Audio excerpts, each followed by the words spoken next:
হাম নিয়ে কোনো কথা হবে না। অন্তর্বর্তীকালীন সরকার এটা জাদু মন্ত্রে মানে মেরে ফেলতেছে ভাই। হামে মৃত্যু গণ্য এখন আসমান কাঁপে না, এখন আসমান কাঁপে না। দেখুন, প্রতিবেশী তো আসলে বদলানো যায় না, এবং আমাদের বাংলাদেশের যে ঐতিহাসিক পরম্পরা, সামাজিক, রাজনৈতিক, অর্থনৈতিক বাস্তবতায় সেখানে ভারত যেমন একটা খুব গুরুত্বপূর্ণ সত্য, পশ্চিমবঙ্গ তো আরও বেশি আমাদের সাথে বাংলাভাষী অঞ্চল, বাংলাদেশের নানান রকম কিছু সাংস্কৃতিক এবং রাজনৈতিক অনেক বিরোধ যেমন রয়েছে, অনেক সাযুজ্যও আছে, অনেক দেনা পাওনা ইত্যাদি অনেক পুরনো বিষয়গুলো রয়ে গেছে। কিন্তু এই যে সাম্প্রতিক যে বিষয়টি আপনি উল্লেখ করলেন, যে দুই প্রান্তেই আসলে সাম্প্রদায়িক রাজনীতির যে উত্থান, এবং সেটা কিন্তু ভারতে বাংলাদেশের যে উত্থান তার আগেই ঘটে গেছে, এবং 2011 সাল থেকে যে ধারাবাহিক উত্থান ভারতে হলো, সেটার পশ্চিমবঙ্গে এই অবস্থায় পৌঁছাবে এটা হয়তো 10-15 বছর আগেও কারো চিন্তার বাইরে ছিল। বিশেষ করে 80 দশক, 90 দশক বা 70 দশকে এই পশ্চিম বাংলায় যে বামফ্রন্টের জোয়ার আমরা দেখেছি, সেই বামফ্রন্টের এইরকম পতন, আদর্শবাদী রাজনীতির পতন হবে, সেখানে কংগ্রেস শুরুতে জায়গা করে নিল, এবং তারপর প্রথমে বোধহয় 3টি 7টি এরকমভাবে আসন বিজেপি আসন নিল, এবং এবার তো ভূমিদশ বিজয়। এবং সবচেয়ে যেটা চোখে পড়বার মতো, সাধারণত জয়ী হবার পর কিন্তু নেতাদের এক ধরনের আশ্বাসবাণী শোনা যায় যে সকলকে নিয়ে আমরা এগোবো, এটা এক ধরনের মার্জিত বক্তব্যের একটা পরম্পরা বয়ে এসেছে। এইবার আমরা দেখলাম শুভেন্দু বাবু, যিনি পরিষ্কার বলছেন আমি শুধু হিন্দুদের ভোটে জয়ী হয়েছি, এই রকম কথাবার্তাকে আমরা কি পশ্চিমবঙ্গীয় ট্রাম্প বলতে পারি? তার আচরণগুলো, মানে তিনি যা বলছেন সামনে হয়তো কাউকে তিনি দেখছেন না, এবং তিনি এমনভাবে কথা বলছেন যাতে এক ধরনের রাজনৈতিক আগ্রাসী উক্তি করছেন। ঠিক তার অবস্থান থেকে এই কথাগুলো যুক্তিসঙ্গত যেমন মনে হচ্ছে না, সময় উপযোগীও মনে হচ্ছে না। এখন বলতে পারেন যে আমাদের এই দেশেও তো অন্তর্বর্তী সরকারের সময় ভারতীয় আধিপত্যবাদের নামে নানান রকম কথাবার্তা বলা হয়েছে, সেটা কিন্তু সরকারি পর্যায় থেকে এত বেশি হয়নি তো বটেই। অন্তর্বর্তীকালীন সরকারের কোনো কোনো উপদেষ্টা বলেছেন বটে, কিন্তু তারা কিন্তু রাজনৈতিক সরকারের অংশ ছিলেন না। আমাদের কোনো রাজনৈতিক সরকার কখনোই এইভাবে কথা কিন্তু বলেননি, যেটা খুবই অযৌক্তিক এবং অশোভন বলে মনে হচ্ছে। সেই ক্ষেত্রে আমাদের দিক থেকে যেটা করবার মতো এবং দেখবার মতো বিষয়টা হচ্ছে, আমাদের নবনির্বাচিত যে রাজনৈতিক দল, তাদের কোনো নেতা, প্রধানমন্ত্রী থেকে শুরু করে কেউই কিন্তু কোনো রকম কুরুচিপূর্ণ বক্তব্য রাখেননি। তাতে আমাদের বাংলাদেশের মানসিকতাটা রাষ্ট্রীয়ভাবে বোঝা যাচ্ছে যে ওই দেশে যাই হোক না কেন, সেই রাজ্যে যাই হোক না কেন, যেটা প্রধানমন্ত্রী তারেক রহমান বলেছেন যে এই দেশে বিশ্বাসী অবিশ্বাসী সংশয়ী সকলের সমান মর্যাদা থাকবে। তো সেইটা যদি আমরা অক্ষুণ্ণ রাখতে পারি, কিছু কিছু জায়গায় কিন্তু আপনার এইরকম কথাবার্তা হবে যে প্রতিবেশীর বাড়িতে আগুন লাগলে আমার আলুটা নিয়ে আমি পুড়িয়ে ফেলি, এটা আমাদের দেশেও আছে। এবং এইখানে অনেক রকম তথ্যপাত্রও দেওয়া হচ্ছে যে আমরা আমাদের এখানে ওখানে এটা করলে আমরা এখানে করব না কেন। অলরেডি বোধ হয় 51 লক্ষের মতো ভোটার বাদ দেওয়া হয়েছে, 91, এবং সেখানে 51 বোধ হয় হিন্দু, বাকিটা মুসলিম, অর্থাৎ 91কে বলা হচ্ছে বাংলাদেশি ভোটার। এই যে কথাটি তোলা হচ্ছে, হ্যাঁ, অনুপ্রবেশকারী বলা হচ্ছে, এবং বলা হচ্ছে এদেরকে পুশ ব্যাক করা হবে। তো এই সমস্ত সত্য যদি সামনে চলে আসে, তখন কিন্তু বাংলাদেশের সরকারের জন্য এটা একটা অগ্নি পরীক্ষার বিষয় হয়ে যাবে। আচ্ছা, আমরা আবার আসবো। আমাদের সাথে ইতিমধ্যেই যুক্ত হয়েছেন আমাদের আরেক গেস্ট, ব্যারিস্টার আল মামুন রাসেল, আইনজীবী বাংলাদেশ সুপ্রিম কোর্টে। আপনাকে স্বাগত জানাচ্ছি। আপনার কাছেও ঠিক একই প্রশ্ন। সীমান্ত এলাকায়, যে আপনার নিজের বাড়ি সীমান্ত এলাকায়, তো ওই সীমান্ত এলাকায় ধরেন এই পাশে ইসলাম মানে ধর্মীয় রাজনীতি যারা করেন তাদের এক ধরনের এইবারের ভোটে আমরা যেভাবে দেখলাম, আবার ওই পাশেও ঠিক তাই, বিজেপির ব্যাপকভাবে মোটামুটি সীমান্ত এলাকায় সব। এটা কি কাকতলীয়, নাকি এটা সুনির্দিষ্টভাবে বহুদিনের মানুষের মাথার মধ্যে কোনো আদর্শ চিন্তা চেতনা ভারতীয় পক্ষের বা বাংলাদেশি পক্ষের, মানে কিভাবে, এটা কি কাকতালীয় নাকি? এখানে হয়েছে কি, আপনি যে সাতক্ষীরা যেটা শুরু করলেন, আপনি সাতক্ষীরা, চুয়াডাঙ্গা, বাগেরহাট থেকে শুরু করে চাঁপাইনবাবগঞ্জ পর্যন্ত যে আসলেন এবং নওগাঁয় 2টো সিট, তো এই পর্যন্ত এখানে হয়েছে কি, এগুলি একবারে সীমান্ত নিকটবর্তী এলাকা জি। এবং যশোরও, এবং এইখানকার অধিকাংশ মানুষ দেখবেন এপার ওপার রাস্তার এরকম একটা, এবং অধিকাংশ বাংলাদেশি যারা আছেন ওরা মাইগ্রেটেড পিপল। কিন্তু ওই যখন ভারতবর্ষ ভাগাভাগি হয়েছে তখন দেখা গেছে মুসলিমরা বিশেষ করে হিন্দুদের সাথে ওই সম্পত্তির বিনিময় করে হিন্দুরা ওপাশে চলে গেছে, ওপাশের মুসলমানরা এখানে আসছে, এবং ভারতীয় মুসলমান যারা বাংলাদেশে মাইগ্রেট করে আসছেন তারা কিন্তু প্রচণ্ডভাবে এই ভারতের যে আগ্রাসী মনোভাব, এই অ্যাটিটিউডের বিরুদ্ধে, এবং তারা ওখানে ধর্মীয় স্বাধীনতা পায়নি, কথা বলার অধিকার পায়নি, তারপর সম্পত্তি বেদখল, হিন্দু মুসলিম রাইট বাদে, স্বাভাবিক এই সমস্ত কারণে ওদের কিন্তু একটা ধর্মান্ধতা এবং ধর্মীয় অনুভূতিটা একটা, মানে ধর্মীয় সংগঠনের প্রতি ওদের ব্যাপক একটা মানে আগ্রহ কিন্তু আছে। আমি বর্ডার অধ্যুষিত এলাকা, ওই সাতক্ষীরার আশাশুনি গেছি, বাগেরহাটে গেছি, চুয়াডাঙ্গা, জীবননগর, সব মিলায় মিশায় আমার যেটা অভিব্যক্তি, এটা গেল এদিক। আর এইদিকে আপনি যেটা বললেন যে কুড়িগ্রাম, রংপুর, গাইবান্ধা এবং নীলফামারী, লালমনিরহাটটা ওদিকে আছে, নীলফামারী পর্যন্ত, এইখানে আওয়ামী লীগ আর জাতীয় পার্টি ফার্স্ট সেকেন্ড হয়, থার্ড হয় বিএনপি, ফোর্থ হয় জামাত। এখানে ফার্স্ট সেকেন্ড থার্ড বাদ দিয়ে ফোর্থ ফার্স্ট। এখানে কিন্তু সরকারি পোলারাইজেশন, যে সিট ভাগাভাগির ব্যাপারে ইউনূস সরকারের সাথে জামাত ইসলামের যে 80টা তালিকা ভুক্তের ভিতরে যে সেট আপ প্রশাসনিক, এবং এটা হচ্ছে সেই সেট আপের অংশ। নরমাল ছিল না, মানে ভোটে হয় না, এটা আমি নরমাল কোনোভাবেই আসি নাই। আমার ব্যক্তিগত দৃষ্টিভঙ্গি, যদি আপনি ভোটের যে একটা অভিজ্ঞতা, ভোটের যে একটা রেশিও দেখেন, জাতীয় পার্টি, আওয়ামী লীগ, এরা সবাই কি ভোট দিতে গেছে? আচ্ছা, ভোট যদি দিয়ে থাকে, এরা সব আওয়ামী লীগকে ভোট, জামাতকে ভোট দিয়ে দিল, কি পোলারাইজেশনে দিল? কারণ এরা আওয়ামী লীগের দোসর সবাইকে ভাগাভাগি কারা করেছে? বিএনপি আর জামাত। বিএনপি আর জামাত করেনি, এটা অন্তর্বর্তীকালীন সরকারের একটা এজেন্ডা ছিল, যে একটা বৃহৎ শক্তিশালী ভোটের আনুপাতিক হারে আসা একটা জামাত ইসলামকে বিরোধী দল হিসেবে বাংলাদেশের রাজনীতিতে আত্মপ্রকাশ করবে। কিন্তু সেটা সীমান্ত এলাকায় কিভাবে আসলো? সীমান্ত এলাকায় ওরা সেকেন্ড পজিশন অধিকাংশ জায়গাতেই, আমাদের ওইটুক বাদ দিয়ে আগে থেকেই। আচ্ছা, তো এখন থার্ড পজিশনটা তো চাবে না, সেকেন্ড যেটা সেটাই তো যাবে। তো সেকেন্ডটাই দাবি করছে, সেইভাবে প্রশাসনিক সেট আপ। আমি চাঁপাইনবাবগঞ্জ জেলারটা, চুয়াডাঙ্গাটা, এইটা আমি যেটা জানি, মেহেরপুর, ওইটা কুষ্টিয়াটা, সাতক্ষীরাটা, এইটুকু আমার নলেজের ভিতর আছে, ঠিক আছে, এইটুকু আমি যেটা জানি। এবং আমার কাছে একটা সাংবাদিক তালিকাও দিছিল 80টার তো 4 নম্বরটা চাপাই। তো এইখানে হচ্ছে কি, সব জায়গায় সেকেন্ড ছিল তারা। বাংলাদেশের ভোটের যে রেজাল্ট, তাতে সেকেন্ড জামাত ইসলাম, আর থার্ড হচ্ছে আওয়ামী লীগ, আমাদের এইটুকের ভিতরে, উত্তর দক্ষিণবঙ্গের মধ্যে, ওই রংপুর বিভাগটা বাদ দিয়ে। তো চাইলে তো সেকেন্ডটাই নেগোশিয়েট করবে, থার্ডটা কিভাবে আসে, ফোর্থটা কিভাবে আসে, আর থার্ড ফোর্থ তো ওইদিকে চলে গেছে রংপুর বিভাগের ভিতর। তো এটা যাই হোক হলো। এখন আমি ব্যক্তিগতভাবে, মানে উগ্রপন্থী, মৌলবাদী, ধর্মভিত্তিক রাজনীতি ব্যক্তিগতভাবে পছন্দ করি না। কারণ আমি মনে করি যে একটা দল থাকবে, যেই দলে বিভিন্ন ধর্মাবলম্বী মানুষ থাকবে এবং তাদের ভিতরে সৌহার্দ্যপূর্ণ সম্পর্ক থাকবে। কিন্তু আমি স্বর্গেরও দাবিদার হব, যে আমি স্বর্গ দেওয়ার এখতিয়ার আমার আছে, আবার নরক দেওয়ার এখতিয়ারও আমার আছে, আবার বেহেশত দেওয়ারও আছে, আবার দোজক দেওয়ারও আছে, এই প্রতিশ্রুতির ভিতরে। এবং এই ধর্ম নিয়ে রাজনীতিটা আমি একবারে ছোট্টবেলা থেকে আমি ভীষণভাবে অপছন্দ করি। সেই হিসেবে আমি বিজেপির রাজনীতিটা অপছন্দ করি।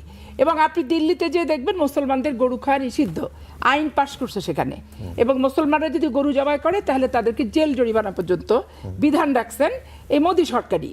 তাহলে মানুষের খাওয়ার উপরে কি জাত থাকে? এই যে খাওয়ার উপর একটা করে দিল। পশ্চিমবঙ্গের সবসময় অ্যাটিটিউডটা আমি পর্যালোচনা করে দেখছি, এখানকার সরকারের যেটা আছে তার সরকারের বাইরে একটা পছন্দ অলওয়েজ পশ্চিমবঙ্গের। এখানে আপনি দেখেন, সিপিএম ছিল, জ্যোতি বসু, বুদ্ধদেব গুহ, দীর্ঘদিন থেকে তারা কিন্তু এখানকার মুখ্যমন্ত্রী ছিলেন। তারপরে কংগ্রেসের সঙ্গে মমতার বনিমারা না হতে, কংগ্রেসের তৃণমূলে মমতা যখন আসলেন, মমতাকে সবাই কিন্তু স্বাগত জানালো। এবং আমি চিকিৎসা পারপাসে 2-4 বছর আগে অনেক সময় ইন্ডিয়াতে গেছি। তা আমি হিন্দুদেরকেও জিজ্ঞেস করছি যে আপনারা কাকে ভোট দেন? বলে আমরা মমতা দিদিকে দিই। কেন দেন? বলে খাওয়া নিয়ে যারা জাত করে, খাওয়া নিয়ে যারা সমাজ তৈরি করে, তো এই দলকে কেন ভোট দেবো আমরা? হচ্ছে বিজেপিকে। গরুর মাংস ওদের খাওয়া যাবে না, আমাদের বলবে তোরা খাসি খা। সেই খাওয়া নিয়ে যারা আলাদা করে এখন তো তারা সেই দলকে এখন এই দলে ভোট দেয়নি, আপনি যত কথাই বলেন। এইটা একটা কনস্পিরেসি নির্বাচন ওই দেশে হয়েছে, এবং আপনি খুব ভালো করে দেখেন, আমি চোখ অপারেশন করতে বাংলাদেশের গেছিলাম, মতোই? বাংলাদেশের মতো, কারণ বুদ্ধিটা তো মোদিরই। অন্তর্বর্তী সরকার 15 বছর মোদি যেভাবে বাংলাদেশকে একটা ইভিএম পদ্ধতির মাধ্যমে যে দুঃশাসনটা উপহার দিছে, একইভাবে ওইখানে করছে। এটার কারণও আছে, কারণ এটার কারণটা হচ্ছে যে ওইখানে দেখবেন আপনার এই যে বৈষম্যের আন্দোলন টান্দোলন, ওখানে কিন্তু ছাত্ররা মিছিল মিটিং করছে, এবং মোদি এগেনস্টে বলছে মমতা যে শেখ হাসিনাকে একবার ভারতীয় আশ্রয় কেন দিতে হবে, অন্য দেশও তো ছিল, আজকে দিয়ে এগুলো জঞ্জাল ভেজাল, আমরা কেন এগুলো গ্রহণ করব। তারপরে ধরেন যে আওয়ামী লীগের মন্ত্রী এমপিরা ওখানে গল্পগুজব করছে, সেখানে সাংবাদিক সাক্ষাৎকার এটা ওটা সেটা আসছে, দিয়ে যে একটা প্রতিক্রিয়ার ব্যাপার। এখন আপনি এই নির্বাচনটা পশ্চিমবঙ্গের সুষ্ঠু একদমই হয়নি, একদমই হয়নি, এবং মমতা আর যাই হোক সেই স্টেট ফরওয়ার্ড লেডি, এবং ধর্ম বর্ণ নির্বিশেষে একটা সকলের আশ্রয়স্থল হচ্ছে মমতার ব্যক্তিগত জায়গায়। অনেক আমি আবার আসবো ব্যারিস্টার আল মামুন রাসেল, আপনাকে যদি ঠিক এই প্রশ্নই করি যে সীমান্তের এপারে ইসলামিক রাজনৈতিক দলের প্রভাব আর ঠিক ওই পারে হিন্দুত্ববাদী দলের প্রভাব, এটা কি দুই দেশের সাম্প্রদায়িক যেই রাজনীতি দুই দেশেই সেটা সাম্প্রদায়িক রাজনীতি শক্তিশালী হওয়ার একটা বিষয় একদম প্রকাশ্যের সামনে আসলো না? জি, অসংখ্য ধন্যবাদ চমৎকার প্রয়াসে আমাকে যুক্ত করার জন্য। সাথে আমার দুজন সহ প্যানেলিস্টকেও শুভেচ্ছা জানাচ্ছে, দর্শক যারা আছে তাদেরকে শুভেচ্ছা জানাচ্ছে। প্রথম কথা হচ্ছে, আপনি তো যখন এই সীমানা আমাদের প্রায় 2000 কিলোমিটার সীমানা আছে এই পশ্চিম ওয়েস্ট বেঙ্গলের সাথে এবং আমাদের সাথে। এখন সেখানে দুই সীমানার মধ্যে প্রায় এখানে 32টা আসনের মধ্যে প্রায় 28টা আসন জামাতের, আর ওই পাশে হচ্ছে পুরো বিজেপির ভূমিধস বিজয়। তো সব মিলে যখন আপাকে প্রশ্ন করছিলেন, তখন আপা বলল যে এটা ভাগাভাগির একটা নির্বাচনের ফল। আমি এটা ধরেই এটাতে আসছি আপনার কথায়। আসলে উনি ভাগাভাগির কথা বলেছেন, ভাগার কথা বলেছেন, ভাগিকে এটা বলেন নাই। মানে জামাতে ইউনুসের মধ্যে সমঝোতা হয়েছে, কিন্তু ইউনুস আর বিএনপির মধ্যে যে সমঝোতা হয়েছে সেটা কিন্তু উনি বলেন না, কারণ ভাসুরের নাম নিলে খারাপ দেখা যায়। হ্যাঁ, তাহলে আপনি যখন ভাগাভাগি ইলেকশন হবে, জামাত আর ইউনুস যদি এই কমিটমেন্টে আসে বা হচ্ছে একটা সমঝোতা আসে, তাহলে বাকি যে ভাগি সেটা তো হচ্ছে ইউনুস এবং আপনার হচ্ছে বিএনপি, সে তাহলে উপর দিকে থুতুমালে নিজের গায়ে আসলে পড়বে আর কি। কিন্তু ব্যাপারটা হচ্ছে, আমরা তো দেখেছি যে ইউনুস সরকার লন্ডনে গিয়ে প্রথম নির্বাচন কখন হবে সেখান থেকে ঘোষণা দিয়েছেন। উনি পারতো সেখানে আলোচনা করেই দেশে এসে ঘোষণা দেওয়া যে নির্বাচন কখন হবে, কিন্তু লন্ডনে আমাদের বর্তমান প্রধানমন্ত্রীর সাথে আলোচনা করে উনি বলেছেন কখন ঘোষণা দেওয়ার জন্য, সেটাই ঘোষণা দিয়েছেন। আমরা দেখেছি ইউনুস সরকারের যিনি প্রতিরক্ষা উপদেষ্টা ছিলেন তিনি এই সরকারের পররাষ্ট্রমন্ত্রী হয়েছেন। আমরা দেখেছি ইউনুস সরকারের যিনি ছিল আপনার রাষ্ট্রীয় সর্বোচ্চ কর্মকর্তা ছিলেন, এই সরকারে এসে উনি আইনমন্ত্রী হয়েছেন। তার মানে কার সাথে ভাগাভাগি হয়েছে, বা আমি মনে করি এটা বললে আসলে আমাদের এই সরকারটা বিপদে পড়ে যায়, কারণ আমাদের প্রধানমন্ত্রীও এটার প্রশ্নের উপরে উঠে যায় যে আসলে প্রধানমন্ত্রী যে নির্বাচিত হয়েছে। কিন্তু এর সাথে আরেকটা চমৎকার কথা বলেছেন যে বিএনপি যদি সেকেন্ড হয়, জামাত যদি থার্ড হয়, তো প্রথম যদি আওয়ামী লীগ হয়, তো প্রথম চলে গেলে সেকেন্ড থার্ড তো আপনার সরকার এবং অপোজিশন, এটাতে স্বাভাবিক কথা। আপনি যখন আমি মনে করি পুরো বাংলাদেশের চিত্র এটা আওয়ামী লীগ সর্বোচ্চ আছে, তারপরে বিএনপি, তারপর জামাত। তো আওয়ামী লীগ যদি চলে যায়, তাহলে বাকি দুইটা থাকে, তার সরকারি দল বিরোধী দল, তার মানে তো ভোটে হয়েছে, তার মানে ভোটে হয়েছে না। জাতীয় পার্টি তো ভোটের অবস্থা আমরা জানি, থার্ড আগে ছিল, কিন্তু থার্ড অবস্থান পরবর্তীতে আমরা দেখিনি তাদের অবস্থানের কারণে। আমি আপনাকে বললাম আর কি, আপা যেহেতু বলেছে যে এই বিএনপির পরে জামাতের অবস্থান, তো সেই হিসাবে আমি বললাম। তারপরে এবার আসি আপনার এই আপা আরেকটা চমৎকার কথা বলেছেন যে এই পশ্চিমবঙ্গে যে ইলেকশনটা হয়েছে সেটাও আমাদের মতো ভাগাভাগি ইলেকশন বা কারচুপি ইলেকশন হয়েছে। আমি এই ক্ষেত্রে আপার সাথে আমি আপার সাথে একটু একমত। কেন একমত? ধরেন এবার আপনি জানেন আরএসএস এর 1925-এর জন্ম, তাদের 100 বছর পূর্ণ হয়েছে হচ্ছে আপনার গত বছর। তারা বলেছেন যে আপনি জানেন যে বিজেপির যে দলটা, এই দলের মূল দল ছিল হচ্ছে ভারতীয় সংঘ, জাতীয় সংঘ, যেটার শ্যামাপ্রসাদ মুখার্জি তিনি ছিলেন এটার প্রধান। শ্যামাপ্রসাদ মুখার্জি কিন্তু পশ্চিমবঙ্গের। তারা সবসময় বলতো যে শ্যামাপ্রসাদ মুখার্জির এলাকায় আমরা আমাদের বিজেপির পতাকা উঠাইতে চাই, আরএসএস এর পতাকা উঠাইতে চাই। এই যে তাদের একটা চিন্তা অনেক আগ থেকে। এবং কি আরেকটা চমৎকার বিষয়, অনেকেই এই জিনিসটা এভাবেই করেন, এই যে কারচুপি, ভারতে তো আসলে কারচুপি খুবই কম হয়। এই প্রথম মনে হয় আমরা শুনেছি কারচুপি নিয়ে আপনার মমতা নিজেই সরছেন না, বলছেন না এটা কারচুপি ইলেকশন হয়েছে। কারণ এই বাঙালির মন মানসিকতা তো বুঝে। আমাদের একজন উপদেষ্টা, রাজনৈতিক উপদেষ্টা কিন্তু ওই দেশে আছে, আমাদের যিনি 17-18 বছর কারচুপি ইলেকশন করেছেন, ওনার কিন্তু ব্যাপক বুদ্ধিমান, উনি কিন্তু একটা রাজনৈতিক উপদেষ্টা হিসাবে বাংলাকে কিভাবে আয়ত্তে নিয়ে আসতে হয়, আমাকে মনে হয় মোদিকে কিছু পরামর্শ উনি হয়তো দিয়েছেন যে বাংলাকে আয়ত্ত করতে হলে কিভাবে কারচুপি ইলেকশনটা করতে পারে, সে একটা উপদেষ্টা। কারণ বাঙালির মেন্টালিটি তো উনি ভালো বুঝে, আমরা বাঙালি মেন্টালিটি বুঝবো, যারা হিন্দি তারা হিন্দি এদের মেন্টালিটি বুঝবে যে বাঙালি মেন্টালিটি কেমন, তাদেরকে কিভাবে এইতে নিয়ে আসতে হয়। বাঙালি মেন্টালিটি কেমন, ধর্মভিত্তিক? বাঙালি মেন্টালিটি আমি আপনাকে ধর্মভিত্তিক তাদেরকে আয়ত্তে আনা যায়। ধর্মভিত্তিক আছে, যেমন আপনি যে বললেন যে সীমান্তে জামাতের তো ভালো অবস্থান কেন, সীমান্তে দেখেছেন সীমান্তে সবচেয়ে বেশি নির্যাতনের শিকার হয় মুসলিম বেশি। আর আপনি জানেন ধর্ম মুসলিমের পক্ষে সবসময় এমফেসাইজ করে, এবং কি যারা ইসলামিক দল জামাত কিন্তু মুসলিমের পক্ষে সবসময় দাঁড়ায়। তো তাহলে এই যে মুসলিম যখন নির্যাতিত হয়, ভারতেও নির্যাতিত এখন এটা আমি আসি, দেখেন ভারতের এবার বিজেপি কি করেছে, বিজেপি দুইটা, একটা হচ্ছে আমি প্রথম বলছি একটা ধর্মীয় একটা অনুভূতি নিয়ে আসছে, দ্বিতীয় তারা আরেকটা যে অনুভূতিটা নিয়ে আসছে সেটি হচ্ছে আপনি দেখছেন তারা সবচেয়ে বেশি ভোট পেয়েছে আপনার হচ্ছে কুচবিহার এবং হচ্ছে আপনার এই দার্জিলিং ওই অঞ্চলে কিন্তু বহুদিন ধরে তারা চাচ্ছে একটা স্বাধীন মানে একটা আলাদা একটা অঙ্গরাজ্য হওয়ার জন্য আন্দোলন করছে অনেকদিন ধরে। বিজেপি সেটাকে সমর্থন করেছে, বিজেপি বলেছে আমরা তোমাকে অঙ্গরাজ্য হওয়ার সুযোগ করে দিব। যে সুযোগটা এবং কি এই যে অপরচুনিটিটা তাদেরকে দিয়েছে, সেই সুযোগে বিশাল একটা 80% 90% ভোট কিন্তু ওই জায়গার এই যে কুচবিহার এবং দার্জিলিংয়ের এই অংশের ভোট কিন্তু এবার এতে পেয়েছে।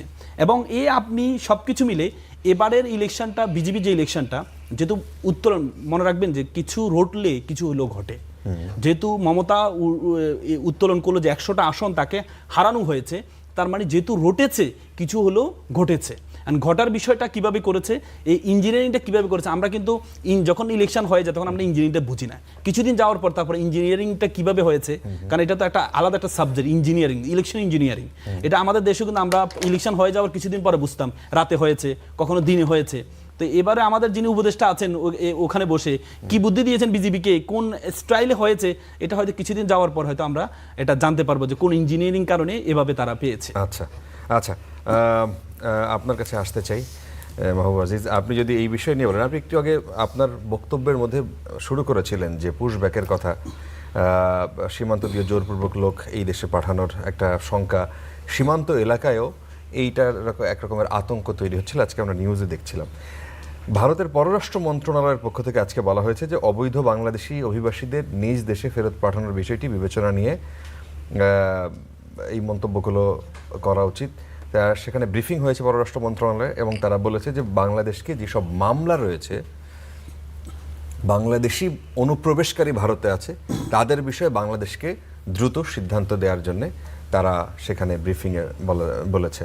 তো ভারতের বক্তব্য কি মনে হয় তারা জোর করে কাউকে বাংলাদেশে পুশ ইন করবে, তারা আইনি প্রক্রিয়ার অবৈধ বাংলাদেশিদের ফেরত পাঠাতে চাচ্ছে? দেখুন, এই সমস্যা কিন্তু খুব গভীরভাবে একটু ভেবে দেখা দরকার। যেভাবে ভাই বললেন যে জামাত মজলুমের পক্ষে সবসময় দাঁড়ায়, কাজেই এইগুলা কিন্তু এই শুধু রাজনৈতিক কথা কিন্তু নয় শুধু, এবং এখানে মানুষ বিশ্বাস করতে শুরু করেছে দুপাশেই। আপনি মজলুম তৈরি করা হচ্ছে, রাষ্ট্র তৈরি করছে বিভিন্নভাবে, সেখানে যত বেশি অশিক্ষা, যত বেশি দারিদ্র, যত বেশি অন্যায়, তত বেশি ধর্ম। যেখানে আপনার যুক্তির পরাজয় সেখানে ধর্মাশ্রয়ী রাজনীতির বিজয়।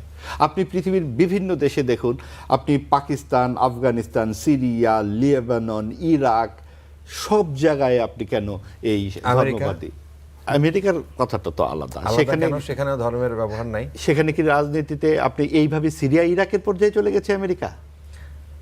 এটা কি বললেন ভাই? প্রেসিডেন্ট শপথ নেয় বাইবেলের উপর আছে কি নাই? বাইবেলে আমি কিন্তু উত্থানের অবশ্যই সেখানে তারা কি দখল করেছে নির্বাচন ছাড়া কিছু? ধর্মভিত্তিক রাষ্ট্র তারা তৈরি করে ফেলেছে, এটা আমি প্রথম শুনলাম, আমাকে জানতে হবে। না আপনি তো আমার কথাটা আপনি বোঝেন, আমি কি বললাম? আমি বললাম ধর্মভিত্তিক রাজনীতি তৈরি, ধর্মভিত্তিক দেশ তৈরি করে ফেলেছে। ইরাক এখান থেকে শুরু করুন, Pakistan, Afghanistan, Iraq, Syria, Lebanon, যুক্তরাষ্ট্র নিজের দেশে সকল সুযোগ সুবিধা মানবাধিকার অক্ষুণ্ণ রেখে এই সমস্ত দেশে কিন্তু ধর্মকে আফিম বানিয়ে বিক্রি করছে। সেটা আপনি বলতে পারেন। আপনি এইখানে পাকিস্তানে বলুন, আফগানিস্তানে বলুন, ইরাকে বলুন, সিরিয়ায় বলুন, লেবাননে বলুন, সেইখানে আমেরিকার ইন্ধন আছে, কিন্তু নিজের দেশটিতে কিন্তু তারা সেইটা কাজ করছে না। আপনি বাইবেলে বলুন আর যেখানেই তারা হাত দিয়ে করুক না কেন, নিজের দেশটা ঠিক রেখে তারা এটা করছে। আর আমাদের এই দেশগুলোতে কি হয়েছে, আমাদের রাষ্ট্র এই ব্যাপারে উদাসীন এবং নির্বিকার হয়ে কখনো কখনো সাম্প্রদায়িকতাকে পৃষ্ঠপোষকতা করে, যেমন আপনার আওয়ামী লীগের এই যে 3 দফা যে নিজেদের মতো করে নির্বাচন, আমির নির্বাচন, রাতের বেলা নির্বাচনে সাম্প্রদায়িক শক্তিকে কিন্তু পৃষ্ঠপোষকতা ছিল আওয়ামী লীগের পক্ষেও। আওয়ামী লীগ যতই বলুক না কেন তারা উদার প্রগতিশীল ইত্যাদি মুক্তবুদ্ধি মুক্তিযুদ্ধের পক্ষের চেতনার কথা বলেছে, কিন্তু মুক্তিযুদ্ধের কোন চেতনাটিকে তারা চর্চা করেছে? তারা যে রাতের বেলা ভোট করেছে এটা মুক্তিযুদ্ধের কোন চেতনার সাথে সম্পর্কিত? এবং তারা যে এইভাবে গুম খুন করেছে সেটাই বা কোন চেতনার সঙ্গে জড়িত? তারা মুখে মুখে মুক্তিযুদ্ধের কথা বলেছে, যেই কারণে বাংলাদেশের যে মূল প্রত্যয়টি ধর্মনিরপেক্ষতা, সমাজতন্ত্রই উপেক্ষিত রয়ে গেছে। এবং বাংলাদেশের ভেতরে বিভিন্ন শ্রেণী পেশার উৎপত্তি তৈরি হয়েছে। আপনি দেখুন এই যে আমাদের এই পুরো সাবকন্টিনেন্টের মূল সমস্যাটা কোথায়? ধর্মটাকে রেখে ব্রিটিশরা পালিয়ে গেল যে এবার তোমরা মারামারি করো। 1940 সালের যে লাহোর প্রস্তাব, সেখানে কি ছিল? ধর্মভিত্তিক রাষ্ট্র হবে বটে, কিন্তু যেখানে যেই ধর্ম শীর্ষে আছে সেখানে পূর্ণ রাষ্ট্র হবে, মানে পাকিস্তান দুটি হবে না এবং একটি আরেকটিকে শাসন করবে না। এটাই ছিল 40-এর লাহোর প্রস্তাবের মূল কথা। সেইখানে কিন্তু জামাত গিয়ে বিরোধিতা শুরু করলো, এবং জামাত পাকিস্তান হওয়ার সময় বিরোধিতা করলো। জামাত তাগুদি আইনের কথা বলে গণতান্ত্রিক রাজনীতির বিপক্ষে গেল, যে না, তাদের যে মূল নেতা মওদুদি বললেন যে গণতান্ত্রিক রাজনীতি মানে হচ্ছে তাগুদি আইন, এটা কখনোই এটা আল্লাহর জবাবদিহিতে, আল্লাহর সার্বভৌমত্বের বিরুদ্ধে চলে যায়, কাজে আমাদের নির্বাচন করা যাবে না। এটা তাদের পুস্তকে লেখা আছে। সেই জামাতে ইসলামী গত 70 বছরের মধ্যে এই সাবকন্টিনেন্টে সবচেয়ে বড় যেই নির্বাচনী রেজাল্টটি পেল, এটা কিন্তু আপার সাথে আমি অবশ্যই একমত যে তত্ত্বাবধায়ক সরকার এই ফিল্ড তৈরি করে দিয়েছে। এবং এই ফিল্ড তৈরি করার জন্য যা যা করা দরকার, তাদের যেই সমস্ত কর্মসূচি আমরা দেখতে পাই, তাতে সম্ভব হলে তারা তাদেরকে বিজয়ী আসনেও বসিয়ে দেয়। আপনার সাথে কোন বিষয়ে একমত? ভাগাভাগি নির্বাচন? এবং আমি তার সাথে একটু যুক্ত করতে চাই, একমত মানে হচ্ছে তত্ত্বাবধায়ক সরকারের হাত আছে, মানে অন্তর্বর্তীকালীন সরকারের হাত আছে এই উল্লম্ফনে, জামাতের উল্লম্ফনে। কারণ সর্বশেষ গ্রাহ্য নির্বাচনে জামাতের ভোট হচ্ছে 4 থেকে 7%, সেই ভোট 36% হয়ে গেল কি করে? এবং এই হঠাৎ করে বাংলাদেশের মূল রাজনীতিতে এতখানি প্রভাব বিস্তারকারী দল কি করে জামাতে ইসলামী হয়? যারা বিজেপির সাথে জামাতের কিন্তু একটা পার্থক্য আছে।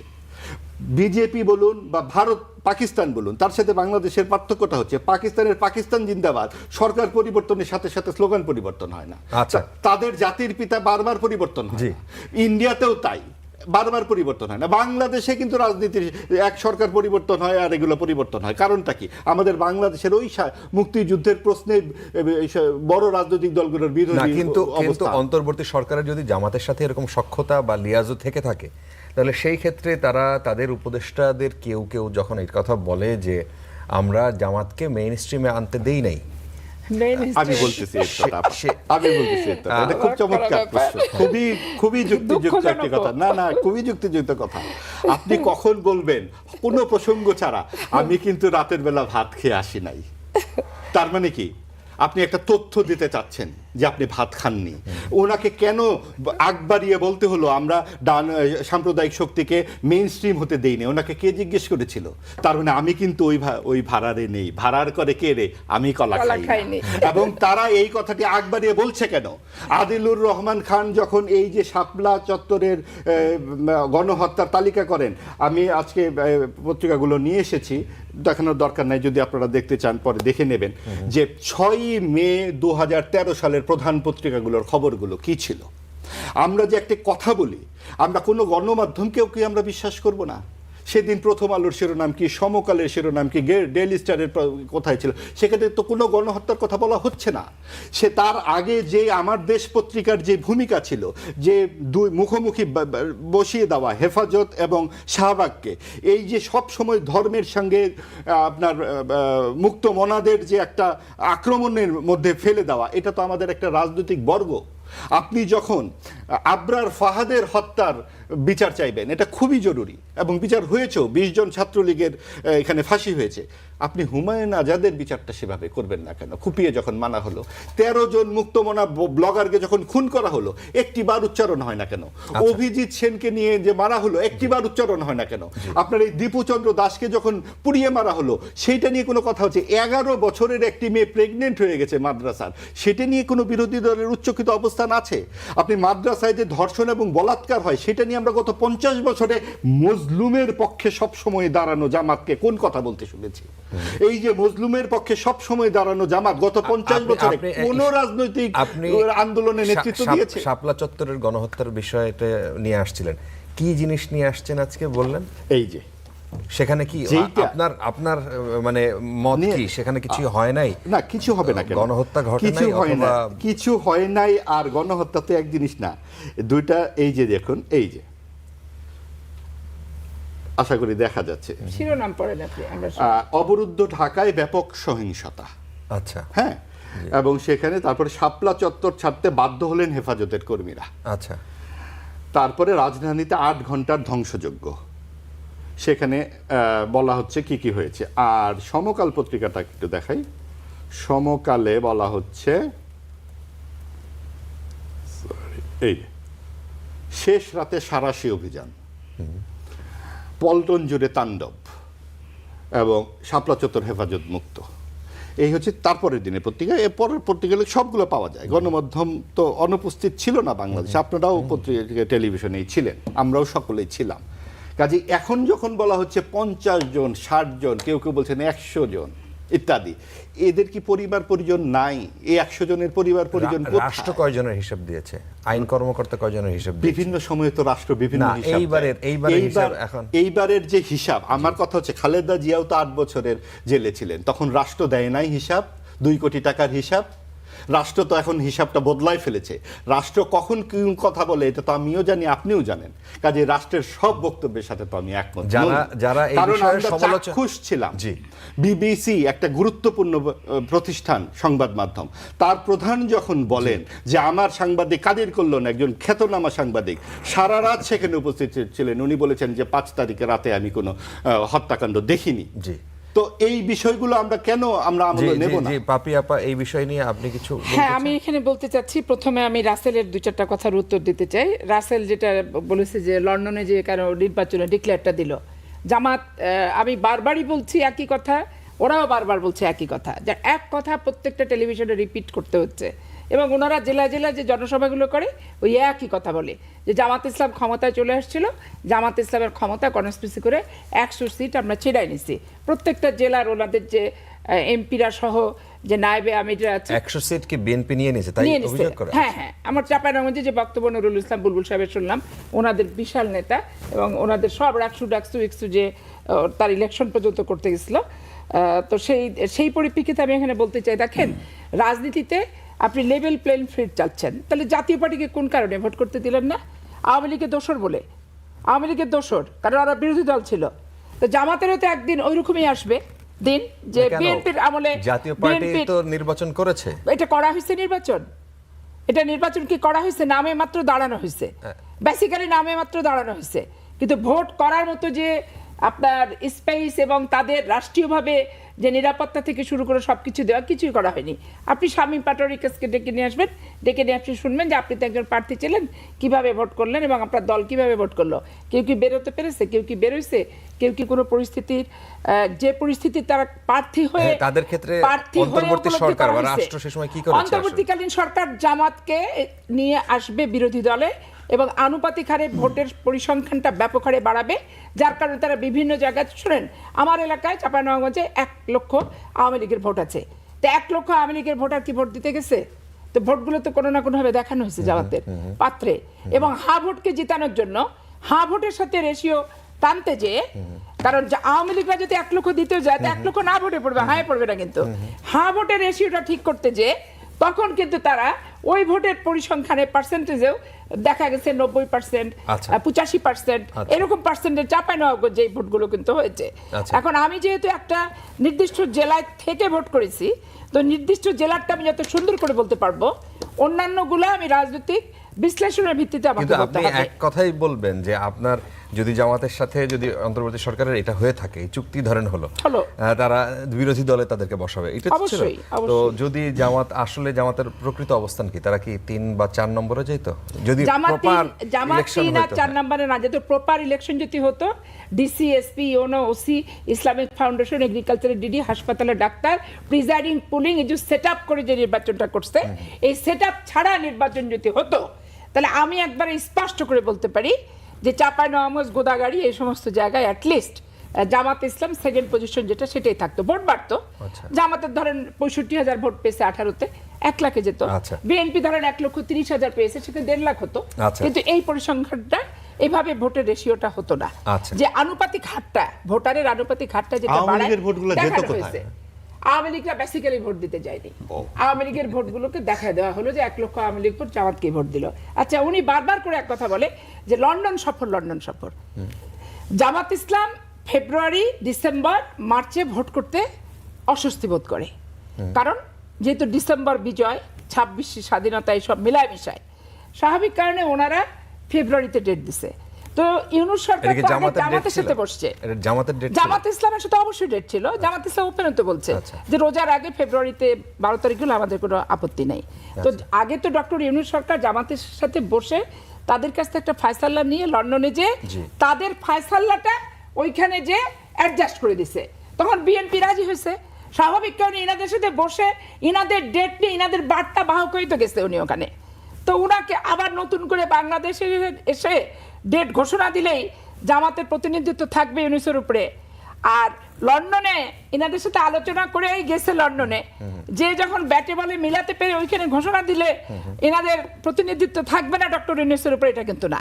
এখন আপনি আমাকে প্রশ্ন করতে পারেন যে ডক্টর ইউনূস ওনাদেরকে কেন সাপোর্ট করবে, এটা আপনি আমাকে প্রশ্ন করতেই পারেন। এখন দেখেন, ডক্টর ইউনূসের জন্য এনারা মেইন স্ট্রিমের ব্যাপারটা আমি পরে আসতেছি। ডক্টর ইউনূসের জন্য এনারা 3 দিন অপেক্ষা করেছে। ডক্টর ইউনূস এনাদেরকে কি বললেন যে আমার নিয়োগকর্তা। তারপরে ইনারা করলেন কি, আপনি বলছেন এনসিপির কথা, এনসিপি তখন আত্মপ্রকাশ করেনি, অথবা জামাত, মানে কারা জামাত আসলে? ইসলাম। এনসিপি আর আচ্ছা, জামাতের পার্থক্যটা কি ভাই, আমি তো দেখি না। কারণ এরা গুপ্ত সুপ্ত এবং এটা একটা প্ল্যাটফর্ম। এই যেমন আপনার এবি পার্টি একটা প্ল্যাটফর্ম, সাবেক ছাত্র শিবিরের নেতাদের নিয়ে নতুন একটা তারুণ্যের অহংকার একটা প্ল্যাটফর্ম। এই আপনার এই যে নতুন পার্টি, এটা হচ্ছে জামাতের সব গুপ্ত সুপ্ত এবং বিভিন্নভাবে শিবির করে সব ছেলে পেলে, মাদ্রাসা ওরিয়েন্টেড। রাসেল হেসে অস্থির হচ্ছে যে আপা সত্য কথাটাই বলছে। এখন লন্ডনে যে ডিক্লেয়ার দিলেই বিএনপির আসার ক্ষমতায় নিশ্চয়তা হয়ে গেল, আর বাংলাদেশে ডিক্লেয়ার দিলে জামাতের 100 সিট দিয়ে 250 সিটের নির্বাচনে জামাত জিতে যেত। ব্যাপারটা তো তা না। আসলে নির্বাচনটা দরকার ছিল, তাদের মতামত নিয়ে যে একটা সমন্বয় সাধন করছে ডক্টর ইউনূস, এবং সেটা করেছে। আচ্ছা, তারপরে আপনি আমরা আরেকটা প্রসঙ্গে ছিলাম, আমরা আজকে আপনি সেই ঘুরে ফিরে সেই নির্বাচনের মধ্যে চলে গেছেন। না, নির্বাচন নিয়ে কথা আমি আরেকটা বলি ভাই। বিজেপি সরকার একটা করে প্রদেশ ধরছে। একসাথে যদি সব প্রদেশ ভারতের ধরে তাহলে তো একটা গৃহযুদ্ধ বেঁধে যাবে। আপনি হায়দ্রাবাদের দেখেন, হায়দ্রাবাদের যে ভদ্রলোক ছিল সে অনেক পপুলার। আপনি জয়ললিতার কথা ভাবেন, আজ থেকে 15 বছর 20 বছর আগে সেও কিন্তু তার জায়গায় ছিল অনেক পপুলার, এবং জয়ললিতার জায়গায় এখনো তাকে আম্মাজান বলে কিন্তু জানে। অবশ্য একটা করে কিন্তু আগে সে অন্য সংগঠন মুক্ত হয়ে বিজেপিকে প্রতিষ্ঠিত করছে, করে শেষ বেশ হাত দিছে হচ্ছে আপনার মমতার উপরে। এবং মমতার এই ভোটটা একটা প্রহসনের ভোট, এবং শুধু প্রহসনের ভোটটা শুভেন্দু যেভাবে বললো যে 30% মুসলিম ভোট মমতাকে দিয়েছে, তো মুসলিম ভোট হোক আর হিন্দু ভোট হোক, মমতাকে দেওয়ার কি কোনো ক্যান্ডিডেটকে দেওয়ার কি এখতিয়ার নাই? এখতিয়ার তো আছে। আর ইভিএম মেশিনে আমার ব্যক্তিগত অভিজ্ঞতা আছে। আওয়ামী লীগের আমলে পৌরসভার মেয়র গ্রামে হচ্ছে আপনার মোখলেস হ্যাঁ জামাতের সাথে আপনার অ্যালায়েন্স করলো যে জামাতকে 10টা কমিশনার দিবে, আর এরা মেয়র সহ 5টা কমিশনার আওয়ামী লীগ নেবে। ইভিএম মেশিন, তারা ওইখানে ইভিএম মেশিন দিয়ে পৌরসভার ভোটের জন্য সিলেক্ট করলো। এখন মানুষ তার ইভিএম মেশিন চালাতে পারে না, অভিজ্ঞ না। পরে করলো কি, 4টা বাস ভরে, এই নুরুল যে ডিআইজি ছিল আওয়ামী লীগের সময়, ওনার ফাঁসি পর্যন্ত হয়েছে, 5টা বাস ভরে ঢাকা বিশ্ববিদ্যালয়ের ছাত্রলীগের ছেলেদের ওখানে ইভিএম মেশিন অপারেটর বলে নিয়ে গেল। ভাই ডিসিকে বলি চুপ, এসপিকে বলি চুপ, নির্বাচন কমিশনগুলি চুপ, যে ছেলেগুলাকে হোস্টেলে রাখছে এই সরকারি কলেজের এখান থেকে ধরেন দেখেন এরা সব ভোট বাক্স ছিনতাই করবে। তারা যে করলো কি প্রত্যেকটা বুথে বুথে 2 জন করে সেট হয়ে গেল, স্টেট পিস্তল নিয়ে বলছে যে কমিশনার ভোট দিবা, দিয়ে বেরোয় যাবা, মেয়র ভোট আমরা দিব, এবং তারা মেয়রের ভোটটা নিজেরা চেপে পর্যন্ত দিল। তো ইভিএম মেশিনে যে ভোট মারবো এখানে লাশ পড়বে শ্মশানে, ভোট দিব হচ্ছে একটা প্রতীকে, ডিঙায় চলে যাবে আর একটা প্রতীক। ইভিএম মেশিন একটা বিতর্কিত মেশিন, এবং এই বিতর্কিত মেশিন নিয়ে বাংলাদেশে বিতর্ক উঠছে, কিন্তু মমতার ঘাড়ে এই মেশিনটা গতবার ফেলেনি, আস্তে আস্তে যখন সবগুলোই বিজেপির কন্ট্রোলে আসছে এখন ফেলে দিচ্ছে। এখন মুসলমানদের বাড়িতে তাণ্ডব হচ্ছে, মুসলমানদের বাড়িতে থাকতে দেওয়া হচ্ছে না, দোকানপাট, অফিস আদালত, কর্মসংস্থান প্রত্যেকটা জায়গায় এরকম বিজেপি স্লোগান দিয়ে যে হামলাটা করছে, এইটা কোনো সভ্য রাষ্ট্রের কি একটা লক্ষ্য হতে পারে যে জিতার পরে হামলা, হারার পরে যদি হামলা করতো তাহলে একটা ব্যাপার হতো। তারপরে যে নির্বাচনের মুড়ি টুড়ি এই যে এগুলো সব পাওয়া গেল, তাহলে ইভিএম মেশিনেও তো সময় লাগে ভোট দিতে, তাহলে কিছু মুড়ি তো সিল মেরে ঢুকা দিছে বাক্সের ভিতরে, এবং সেইখানকার কেন্দ্রীয় পুলিশ নিয়ে আসা হয়েছে এবং নির্বাচন কমিশন। দেখেন ভারতের একটা জিনিস আমি প্রশংসা করতাম, যে ভারতের সাথে এই সরকারের এত সম্পর্ক, কিন্তু তাদের একটা আস্থা ভাচন নির্বাচন কমিশনের ও প্রশাসনের উপর আস্থা রাখে। ওই দেখেন ব্যালট বাক্স 1 মাস 15 দিন থাকতেছে নির্বাচন কমিশনের আন্ডারে, এটা নিয়ে কোনো দল কিন্তু কোনো কথা তোলে না, আস্থা থাকে। এই আস্থার জায়গাটা যে দৃষ্টান্ত ছিল ভারতে, যে তাদের জায়গা তারা নিরপেক্ষ নির্বাচন করে, অন্যের নিরপেক্ষ নির্বাচনের ক্ষেত্রে মাথা ভরে, কিন্তু আজকে সেই আস্থার জায়গাটা ভারত সরকার, কেন্দ্রীয় সরকার নিজে কিন্তু নষ্ট করলো। আচ্ছা, এবং এটা একটা অনাস্থার জায়গা এখানে তৈরি হলো। পরিষ্কার। ব্যারিস্টার আল মামুন রাসেল, আপনি আমরা ছিলাম এক প্রসঙ্গে চলে আসছিলাম। শাপলা চত্বর নিয়ে আমার একটু কথা ছিল। শাপলা চত্বর 30 সেকেন্ডে বলে দিচ্ছি। শাপলা চত্বর যেদিন হয়, আমার লাস্ট 4 তারিখ রাত 12টার সময়, আমার 5 তারিখ রাত 12টার সময় আমার টকশো ছিল দিগন্ত টিভিতে। তো লাস্ট আমি হচ্ছে টকশো করে দিগন্ত টিভি থেকে ফেরত আসি, তারপরে দিগন্ত টিভি ওই রাত্রেই কিন্তু তুলে নেয়, এবং এবি পার্টির যে মঞ্জু ছিল সেও হচ্ছে আমার বাসাতে রাত 2টা পর্যন্ত সেদিন বসা ছিল। তো কারণ আমরা শাপলা চত্বরে ওইখানে খাবার দাবার, পানি টানি এগুলো আমি ব্যক্তিগত উদ্যোগে মঞ্জুর মাধ্যম দিয়ে পাঠিয়েছিলাম ওখানে। তো এইখানে মানুষ হত্যা হয়েছে, মানে প্রচণ্ড টর্চার করে তুলেও যেমন দিচ্ছে, এবং ওখানে কিছুকে গোলাগুলি হয়েছে। কারণ আমাদের কিছু ক্লায়েন্ট আছে যে সবজির যে ভ্যানগুলো, এতে করে বাচ্চা বাচ্চা ছেলেদের লাশ নিয়ে যেতে দেখছে কিন্তু রক্তাক্ত অবস্থায়। তো আমার ক্লায়েন্ট যেমন হাঁপাতে হাঁপাতে আমার কাছে আসে যে ম্যাডাম এরকম দেখলাম। আবার কিছু অপপ্রচার থাকে কোথায়, যেমন ধরেন আপনার এইবার শেখ হাসিনার উৎখাতের সময় আমি ফেসবুক দেখতেছিলাম, ইউটিউবে এই সংসদ ভবনে লাশ, এই শুধু লাশ আসতেছে, এই গর্ত খুলছি, এই কোড়াল দিচ্ছি, লাশ দিয়ে আমি সংসদ ভবনে স্টাফদের ফোন দিলাম যে এই তোমাদের ওর ভিতরে কি কিছু হচ্ছে? তো বলে ম্যাডাম না। আমি যে তাহলে এই যে বলতেছে লাশ আসতেছে, গর্ত খুঁড়ছে, অনেক লাশ ঢুকা রাখছে, তো বলছে ম্যাডাম এগুলো কোনো কিছু না, এগুলো এমনি বলতেছে, নিজেরা এগুলো ভুয়া জিনিস। এখন হয় কি শাপলা চত্বরে মারা গেছে এটা ঠিক, আর স্বজনদের ব্যাপারটা, স্বজনরা সেই সময় নিজেরা বলতে গেলে তারাই মরতো। সেই সময় আপনার সংসদের সাথে যোগাযোগ ছিল ভালো? সংসদ ভবনের স্টাফদের সাথে এখনো যোগাযোগ, সারা জীবনই থাকে স্টাফ, কর্মচারী, যারা ধরেন টেলিফোন অপারেটর, তারপরে ধরেন ঝাড়ুদার। যেহেতু আপনার আগেই আপনি সংসদ সদস্য ছিলেন, আমার হাজবেন্ড এমপি, তো ধরেন আপনার উনি তো মোটামুটি নগদই ছিলেন ষষ্ঠ সংসদ থেকে। আচ্ছা, ঠিক আছে। তো ষষ্ঠ গেছে, মানে তারপর 96 থেকে 2001, 2001 থেকে 2008, 8-এ ধরেন আমরা 2টা প্রহসনের নির্বাচনে ফেল করছি, সেটা হচ্ছে 2008 আর 2026 এই সিটিং অ্যারেঞ্জমেন্টের নির্বাচনে। আর সংসদ ভবনের স্টাফ বলতে কি কর্মচারী, যারা ঝাড়ুদার দেয়, মালি বাগানে পরিষ্কার পরিচ্ছন্ন কর্মচারী, এদের সাথে যোগাযোগ। আপনি কি এই বিষয়টা নিয়ে বলবেন যে রাজনীতিতে আমরা যে বুলডোজার হামলা দেখলাম কলকাতায়, এবং সেখানে আমরা এখন পর্যন্ত 3 জন না 4 জনের মৃত্যুর সংবাদ পেলাম, এবং সেখানে শুভেন্দু অধিকারীর যিনি ব্যক্তিগত কর্মকর্তা ছিলেন তাকেও হত্যা করা হয়েছে। সো এই যে ওখানে একটা অস্থিতিশীল এবং একটা আতঙ্কগ্রস্ত অবস্থা, এটা বাংলাদেশেও কি আপনার মনে হয় যে এর কোনো প্রভাব পড়বে কিনা? দেখেন, প্রথম কথা হচ্ছে বাংলাদেশকে সবসময় বলা হয় যে ইউনিট সরকারকে বলা হয়েছে ধর্মান্ধ, অনেকবার অনেক সুশীলকে আমরা শুনেছি। কিন্তু এই আওয়ামী লীগের পতন হওয়ার পরে, আওয়ামী লীগ এতদিন 17-18 বছর ভারতকে বুঝাইতো যে আমরা যদি ক্ষমতা না থাকি তাহলে হিন্দুদেরকে বাঁচানো সম্ভব না। এই জন্য তারা নিজেরা কিছু তৈরি করতো। আপনি সাবেক পুলিশের আইজিপি শহীদুল ইসলামের একটা বই আছে, তিনি বলেছেন যে বিভিন্ন নাটক তৈরি করতো যে হিন্দুদের উপর আক্রমণ করে পরবর্তীতে এটা জামাত বিএনপির উপর করা হতো, এবং কি ভারতকে বুঝাইতো যে আমরা যদি না থাকি তাহলে হিন্দুরা থাকতে পারবে না। কিন্তু আপনি বিএনপি আওয়ামী লীগের পতনের পর আপনি কি কোনো দেখেছেন কোনো ধর্মীয় উপাসনালয়ে হামলা হয়েছে বা কোন হিন্দু বাড়িতে হামলা হয়েছে? আমরা কিন্তু দেখি নেই। এবং যেটা এক দুইটা বিচ্ছিন্ন ঘটনা, এটা হচ্ছে সে আওয়ামী লীগ করতো, আওয়ামী লীগ করে সে আওয়ামী লীগের পোস্টের নির্যাতন করেছে, তাকে আওয়ামী লীগ হিসেবে মেরেছে, হিন্দু হিসেবে মারেনি। এই এক দুইটা ঘটনা ছাড়া আর বড় ধরনের কোনো ঘটনা,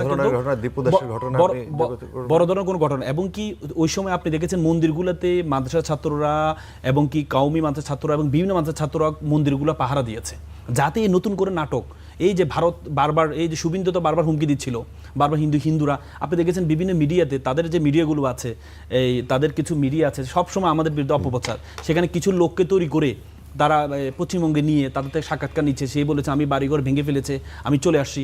পরবর্তী সে যখন বাংলাদেশে আসছে তখন তার থেকে সাক্ষাৎকার নেওয়া হয়েছে, সে বলেছে আমাকে তারা জোর করে এই সাক্ষাৎকারটা নিয়েছে।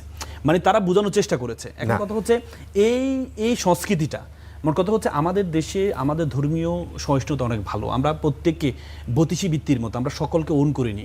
আমরা, আপনি দেখেন পূজা বলেন, ঈদ বলেন, বলেন, সব কিছু আপনি দেখেছেন ভারতে। এই যে বলা হচ্ছে, আমি আসলে একটা সুবিধা, আজকে আমার জন্য একটা সুবিধা, আমার সবচেয়ে প্রিয় পাপিয়া আপা এবং মাহবুব ভাই আমার খুব প্রিয় মানুষ, ওনাদের অনেকগুলো পয়েন্ট আমার কাছে আসছে, কিন্তু আমি এই জন্য সৌভাগ্যবান যে ওনাদের দুজনের পয়েন্ট নিয়ে আমি কথা বলার আমার সুযোগ হয়েছে। দেখেন মাহবুব ভাই একটা কথা বলেছেন, তিনি বলেছেন যে ধর্মান্ধের কথা উদাহরণ দিয়েছেন, ইরাকের কথা উদাহরণ দিয়েছেন, পাকিস্তানের কথা উদাহরণ দিয়েছেন, আফগানিস্তানের কথা উদাহরণ দিয়েছেন, কিন্তু ভারতের উদাহরণটা আসে নাই। ভারত কি ধর্মান্ধতা নেই?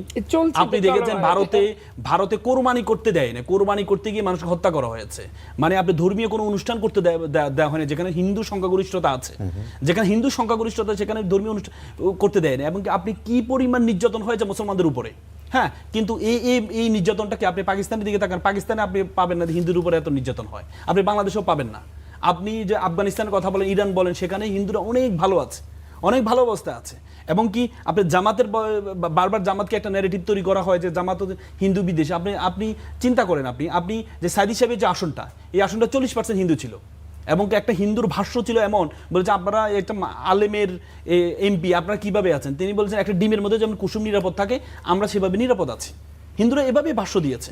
তো সুতরাং আমরা শুধুমাত্র ধর্মান্ধতা মানেই হচ্ছে, আমরা যখন এই ইসলামের ধর্মে ভালোবাসা হয় সেটাকে আমরা ধর্মান্ধতা বলি, অন্য ধর্মের ভালোবাসা যদি হয় এটাকে আমরা ধর্মীয় মুক্ত চিন্তা বলি। আপনি ভারতের যে বিজেপি যেভাবে সাম্প্রদায়িকতা ছড়িয়েছে, বাংলাদেশে কিন্তু সে পরিমাণ ছড়ানো হয়নি। বারবার বলা ইনি সরকার হচ্ছে জামাতের সরকার, তো ইনি সরকারের কি হামলা হয়েছে, মেনশনেবল কি হয়েছে, ভয়ঙ্কর অবস্থা হওয়ার কথা। এই যে মাত্র তৃণমূল 15 বছর ক্ষমতা ছিল, ক্ষমতাচ্যুত হওয়ার পরে এখনো নতুন সরকার শপথও নেই, এখনো মমতা হচ্ছে, আজকে মনে হয় মমতাকে রাজ্যপাল করেছে, তার আগ পর্যন্ত মমতাই মুখ্যমন্ত্রী। এভাবে যেভাবে হামলা হয়েছে, বুলডোজারের কথা বলুন আপনি, যেভাবে হামলা হয়েছে, এভাবে কি বাংলাদেশে হয়েছে? তাহলে ধর্মান্ধতা কোথায়? তারপরে দেখেন আরেকটা বিষয় আসি, সেটা হচ্ছে মাহবুব আরেকটা কথা বললেন যে জামাতের 7-8% ভোট কিভাবে 30% চলে গেল। আপনি 7-8% কখন ছিল? 2001-এ ছিল, কিন্তু 2001-এর পরবর্তীতে কি দেখেছেন আপনি? এত বছরে কি ব্যবধান হয় না? বিজেপির 2008 নয়, বিএনপির কত পার্সেন্ট ভোট ছিল? কত পার্সেন্ট? বিএনপির তো হচ্ছে আপনার 25% ভোট ছিল, 27% ভোট ছিল, যে 27% 25% ভোট এখন 50। সর্বশেষ আপনি 2018 সালে 33% ভোট ছিল। না, আমি ওইটাই বললাম, তার মানে আপনি 7% 8%-এর ভোট, 7% 8%-এর ভোট, এটা কখনো 40% হতে পারবে না, 30% হতে পারবে না, এটা ভুল কথা। আপনি বিজেপির এতদিন পর্যন্ত বিজেপির পার্সেন্টেজ ছিল হচ্ছে মাত্র 13-14%, সে বিজেপি এবার কত পার্সেন্ট ভোট পেয়েছে? তো তার মানে 15 বছর পরে তারা কত পার্সেন্ট ভোট পেয়েছে? তার মানে আপনি যে শুধুমাত্র একটা পার্সেন্টেজ আগে কি ছিল এটা নিয়ে যদি ইকুয়েশন করতে যান, তাহলে অনেক তর্ক করা যাবে। আসলে আপনি বহু দেশে পাবেন যারা 1% 2% ছিল না, আপনি নেপালে কি দিয়েছে, তার ক্ষমতা চলে আসছে, কত পার্সেন্ট ভোট ছিল? জামাতের ভোট কত পার্সেন্ট ভোট ছিল? তার মানে এই যে ভোট বাড়বে, এটা শুধু আপনি নিজের করে চিন্তা করবেন যে না, ভোট বাড়তে পারবে না, 30% হতে পারবে না। বিএনপির যদি 40% হয়, বিএনপি তো এবারে 52% ভোট পেয়েছে, তাহলে 12% কিভাবে বাড়লো? তারপর আপা বললো যে আওয়ামী লীগের ভোট, আওয়ামী লীগ ভোট দেন। আপনি দেখেছেন আওয়ামী লীগের শেখ হাসিনা নিজের বক্তব্য আমরা শুনেছি, সোশ্যাল মিডিয়া আসে, শেখ হাসিনা বলেছে নির্বাচন আগে বিএনপি আমাদের পা ধরেছে, আমাদের নেতাকর্মীদের, পরে নির্বাচনের পর আমাদের সাথে পল্টি নিয়েছে। এবং কি তার এটা কি সত্য কি মিথ্যা সেটা আমরা প্রমাণ দেখেছি, বিভিন্ন জায়গায় আওয়ামী লীগের অফিস খুলে দেওয়া হয়েছে। আপনি যেদিন নির্বাচিত হয়েছে ওই দিনও অফিস খুলে দিয়েছে, বিভিন্ন জায়গায় আমরা দেখেছি। তার মানে আপনার এই যে একটা কমিটমেন্ট ছিল বা আওয়ামী লীগের ভোট যে বিএনপি পেয়েছে, এটা অস্বীকার করলে তো এখন কোনো সুযোগ নেই। তারপরে দেখেন এখানে আমি এই আপার অনেকক্ষণ কথা শুনছিলাম, আপার সাথে আমি অনেকদিন পরে আজকে টক শোতে আসছি। আপা কিন্তু সবচেয়ে ত্যাগী, বিএনপির সবচেয়ে ত্যাগী একজন নেত্রী, উনি সংগ্রাম করে 17-18 বছর। হ্যাঁ, কিন্তু আপনি এই যে এই আপার আজকে যে ভাষ্য, আমি যদি চোখ বন্ধ করি, আমি মাঝখানে যখন কথা বললাম আমি যে চোখ বন্ধ করছিলাম, আমার কাছে মনে হচ্ছে যে জাতীয় পার্টির কোনো এমপি বক্তব্য দিচ্ছে, যে জাতীয় পার্টিকে এভাবে সত্য কথা ডিফেন্ড বললে করছে, দলের প্রতি আবার এরকম কখনো মনে হচ্ছে যে আওয়ামী লীগের কোনো অদ্ভুত ব্যাপার। নেত্রী বক্তব্য দিচ্ছে। তার মানে কি আপনি এখন হয়তো বলছেন যে জাতীয় পার্টিকে ভোট করতে পারেন, জাতীয় পার্টি 17-18 বছর কিভাবে ভোট করেছে? জাতীয় পার্টির কথা এখন বলছে, জাতীয় পার্টি 17-18 বছর যে স্টাইলে ভোট করেছে, এবারে সেই স্টাইলে ভোট করেছে। 17-18 বছর তো জনগণের ভোট ওরা চায় নাই, জনগণের ভোট নিয়ে ওনারা ভোটার হননি, ওনাদেরকে যতটুকু দেওয়া হয়েছে ওনারা ততটুকু নিয়েছেন। তো ওনারা যদি এর আগে যতটুকু পেয়েছে ততটুকু নিয়েছেন, এখন আমাদের নিয়ে এত আমাদের এই কি? এখন যদি জাতীয় পার্টি নিয়ে আমরা ভালোবাসা দেখাই, কদিন পরে দেখবেন সেম আওয়ামী লীগ নিয়ে আবার ভালোবাসা দেখাবে, যে আওয়ামী লীগকে কেন ভোট করতে দেওয়া হয় দেখাবে না। এই তো মানে বাক্যগুলো এভাবে আসবে আর কি। মামলায় শেখ মুজিবের পক্ষে ওনারা মিছিল করছে, এটা তো পার্লামেন্টই বলছে। আচ্ছা আচ্ছা আচ্ছা আচ্ছা, একটু কথা বলতে মোহাম্মদ, চাই। জি জি জি আমি একটু শাপলা চত্বরটাকে একটু শেষ করে দিই আমি একটু, আচ্ছা। আর আমি তো আর সুযোগ হয়তো জি, পাবো জি, না। 30 সেকেন্ড, হ্যাঁ, আমি দেখেন শাপলা চত্বরের বিষয়, আমি শাপলা চত্বরে যখন হামলা হয়েছিল তখন আমি ছিলাম, আমি তখন ঢাকা বিশ্ববিদ্যালয়ের ছাত্র, আমরা একসাথে আমরা এতে তখন আমি মেসে থাকতাম, আমার সেখানে গিয়েছিলাম, আমার পাশে গুলি খেয়ে মাঝে ছাত্র নিহত হয়ে শহীদ হয়েছে আমি দেখেছি। তো শাপলা চত্বরে আপনি দেখেছেন আদিলুর রহমান, আওয়ামী লীগ আমলে আওয়ামী লীগের এগেনিস্টে কথা বলা খুব কঠিন কাজ ছিল। আদিলুর রহমান সাহেব অধিকারের যিনি, উনি কিন্তু 68 জনের একটা তালিকা দিয়েছিলেন। এখন কথা হচ্ছে, আপনি যদি বলেন যে না এটা তখন এই জন্য ওনাকে জেলে যেতে হয়েছে, এই সত্য তালিকার জন্য জেলে যেতে হয়েছে। এবার আমাদের গভর্নমেন্ট এবং অন্তর্বর্তীকালীন সরকার তদন্ত করে প্রত্যেকটা পরিবার ধরে ধরে কোন কোন পরিবার, এই ডিটেলস আমি তালিকা দেখেছি নিজে। আইসিটি যে তালিকা দিয়েছে 57 জনের তালিকা দিয়েছে, আমি নিজে তালিকা দেখেছি, তালিকার ঠিকানা, বাবার নাম, everything, each and everything mention in this. এর মধ্যে কাগজ কলম পড়ে বিশ্বাস করুন না, হ্যাঁ, তাহলে আবার 8 বছর খালেদা জিয়ার জেলও কিন্তু এই হয়ে যায়। এই বিশ্বাস করবেন না, মানে আপনার পক্ষে আসলে যেটা না, না, নিবেন, অন্য সরাসরি পক্ষে আসতে আসলে যেটা হবে। নিবেন না, আমার সেটা ঠিক পক্ষটুকু না, না। আমার আপনার পক্ষটুকু থেকে না। মাহবুব আজিজ, জি। এখানে আমি অনেক যেটা নির্যাতনের বলছিলাম, শিকার হয়েছে শাপলা আমি চত্বরে। যেটা বলছিলাম, শাপলা চত্বরে। ভাই হিন্দুদের প্রসঙ্গে তো আপনি বললেন যে কুসুমের মতো আছে। 25শে ডিসেম্বর সিদ্ধাপ মিলনায়তনে মহানগর সার্বজনীন পূজা কমিটি এই নির্বাচনের আগে তাদের অবস্থা জানাচ্ছে। সেখানে তারা বলছে যে অভ্যুত্থানের আগে তাদের অনেক প্রত্যাশা ছিল, তারাও গণ অভ্যুত্থানে সামিল হয়েছে সকলের সাথে। অভ্যুত্থানের পর তাদের কি অবস্থা হয়েছে? ধর্মীয় জাতিগত সংখ্যালঘুরা আক্রান্ত হয়েছে, বাড়িঘরে লুটপাটের পর অগ্নিসংযোগ করা হয়েছে, মন্দির ও ধর্মীয় প্রতিষ্ঠান আক্রান্ত হয়েছে, ব্যবসা প্রতিষ্ঠানে হামলা ও লুটপাট হয়েছে, জায়গা জমি জবরদখল হয়েছে, ধর্ম অবমাননার কথিত অভিযোগে হামলার ব্যাপকতা ও হিংস্রতা বেড়েছে। মানবাধিকার সংগঠন human rights Congress for Bangladesh minorities গত 1 ডিসেম্বর সংবাদ সম্মেলনে জানিয়েছে 25 সালের জানুয়ারি থেকে নভেম্বর পর্যন্ত এই 11 মাসে কেবলমাত্র ধর্ম অবমাননার 73টি ঘটনার শিকার হয়েছে সংখ্যালঘু সম্প্রদায়ের মানুষ। লাগামহীন মামলা ও গ্রেফতার হয়েছে ভিত্তিহীন অভিযোগে। এখন চাঁদাবাজি সহ অতীতের সমস্ত হিসাব পাল্টে দিয়েছে। এখন এই নিউজে কি বলা হয়েছে, কারা করেছে এগুলো? আমি একটু বলি, আমি বলতেছি, শেষ করতে দেন। তারপরে তারা উপদেষ্টাকে জানিয়েছে, প্রধান উপদেষ্টা কোনো রকম কাজ করতে দেয় এই ব্যাপারে কোনো করেনি। আরেকটা ব্যাপার হচ্ছে, বর্তমান প্রশাসনে সিনিয়র সচিব ও গ্রেড 1 পদে কোনো ধর্মীয় জাতিগত সংখ্যালঘু নেই। 25 সালের 24 ব্যাচের 140 জন উপসচিবকে যুগ্ম সচিব হিসেবে পদোন্নতি দেওয়া হয়েছে, এদের মধ্যে মাত্র 1 জন সংখ্যালঘু আছে। এই হচ্ছে অন্তর্বর্তীকালীন সরকারের হিন্দুদের প্রতি পাশে থাকা। কাজে তারা যখন এই নির্বাচনের আগে সরাসরি এইভাবে অভিযোগ করছে, তখন জামাতের পক্ষে বলা হচ্ছে আমাদের কুসুম কুসুম প্রেম হিন্দুদের সাথে। কাজে আমাদের একটি কথা মাথায় রাখতে হবে, নৈতিকতার উপরে কোনো রাজনীতি নাই। আপনি কোনো একটি পক্ষে, আপনি যদি কোনো জাতির একটি 2 জন মানুষে থাকে, তার সমান মর্যাদা থাকবে। আপনার 90% 92% মুসলমান দেখে এই দেশটি তাদের হয়ে যাবে, এটা পাকিস্তানি আদর্শ। তাদের জন্য আমার সোনার বাংলা, আমি তোমায় ভালোবাসি না, তাদের জন্য পাকসার জমিন 7 বাদ, তারা ওই পাকসার জমিন 7 বাদ গান গান। আমাদের এই বাংলাদেশ ধর্ম নিরপেক্ষ বাংলাদেশ, এখানে প্রত্যেকটা মানুষের, প্রত্যেকটা লিঙ্গের, প্রত্যেকটা মতবাদের সমান অধিকার। এবং এই জন্যই প্রধানমন্ত্রী তারেক রহমান বলেছেন যে বিশ্বাসী অবিশ্বাসী সংশয়ী সকলে সমান মর্যাদা থাকবে। কিন্তু আমাদের যখন এই ব্যাপারে সাম্প্রদায়িক উস্কানি দেওয়া হয় এবং জামাতে ইসলামীর নেতৃত্বে যখন একটি সম্প্রদায়গত বিভাজন তৈরি করা হয়, তখন আমাদের আতঙ্ক জাগে। আজকে পশ্চিম বাংলায় আপনি যা দেখছেন তা বিজেপি করছে, এইখানে জামাত করছে। এই জায়গা থেকে আমাদেরকে বেরিয়ে আসতে হবে। ওরা যাই করুক সেটা তাদের ব্যাপার, আমরা যেন এই উস্কানিকে পাত্তা না দিই। আমাদেরকে এই খালি কুসুম কুসুম কথাবার্তা নয়, কেউ কারো প্রহরা দিবে না, প্রহরা দিবে রাষ্ট্র। রাষ্ট্র আমাকে যেমন দিবে, ওই কমল সরকারকেও দিতে একদম হবে। 30 সেকেন্ডে বলুন যে আল মামুন রাসেল বললেন যে তিনি নিজে মানুষকে মানে মৃত্যুবরণ করতে কোথায়? ওর নাম তো বলবো উনি না। উনি খালি মৃত্যুবরণ করলেন, নামটা উনি কি? জেল লেভেল করেন, ওনাকে তো বলতে হবে সে কোথায়। এবং আপনি তো আপনার গণমাধ্যম দেখালাম, আমরা নিজেরা গণমাধ্যম কর্মী। আপনি 5 তারিখে খালি রক্তের দাগ দেখলে তো সে মৃত্যু বলা তো হয়েছে, সেখানে পেটানো হয়েছে, বলা তো হয়েছে, সেখানে সাউন্ড গ্রেনেড দেওয়া হয়েছে, সেখানে উল্লেখযোগ্য গণমাধ্যমগুলো তো আছে। এখন একজনকে আপনি দেখেছেন, আরেকজনকে আপনি দেখেছেন, এক সিরাজ শিকদারকে দিয়ে বলতেছেন জাসদের 30,000 কর্মীকে মেরে ফেলেছে বঙ্গবন্ধু। বললে তো হবে না ভাই, তখনও তো গণমাধ্যম ছিল। এখন মুশকিল হয়েছে অন্তর্বর্তীকালীন সরকারের আমলে যে যা খুশি তাই বলে ফেলে। এটা কিন্তু ইতিহাস সেই হয়ে সেই গণমাধ্যম যে সরকারের নিয়ন্ত্রণে ছিল সেই বিষয়ে নিয়ে তো সবাই অভিযোগ অবশ্যই করেছেন। আপনিও গণমাধ্যম কর্মী, জি। আমিও গণমাধ্যম কর্মী। এই গণমাধ্যমেই বেরিয়েছে বেনজির সাহেব একদিনে 4 হালি, মানে 1 ডজন নাকি 1 হালি ফ্ল্যাট কিনেছিলেন এই ইয়েতে, গুলশানে। এই গণমাধ্যমেই বালিশকাণ্ড বেরিয়েছে, এই গণমাধ্যমেই সমস্ত সরকারি কেলেঙ্কারিগুলো বেরিয়েছে। আমি আপনি সাংবাদিকতাও করেছি, জি। এবং সবচেয়ে বড় কথা হচ্ছে কি, এগুলা রোজ কি আমত পর্যন্ত থাকবে, এগুলো অনলাইনে না যে ডিলিট করে ফেলবেন, এডিট করে ফেলবেন। আচ্ছা। কার কি ভূমিকা ছিল? জি।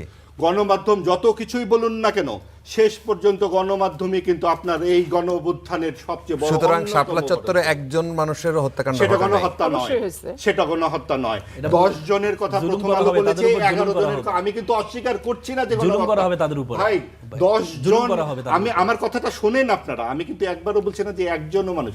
এইখানে পত্রিকার খবর অনুযায়ী প্রথম আলো বলেছে 10 জন, 10 জন না, একজনও হলে আহত হলেও সেটা অবশ্যই, কিন্তু বানিয়ে বলা শত শত মানুষ, 58 জনের হিসাব দেওয়াটা ভুল। এখন প্রথম আলো আদিলুর যদি রহমান 10 খান, জন দেয়, আদিলুর রহমান যদি 64 জন দেয়, হ্যাঁ।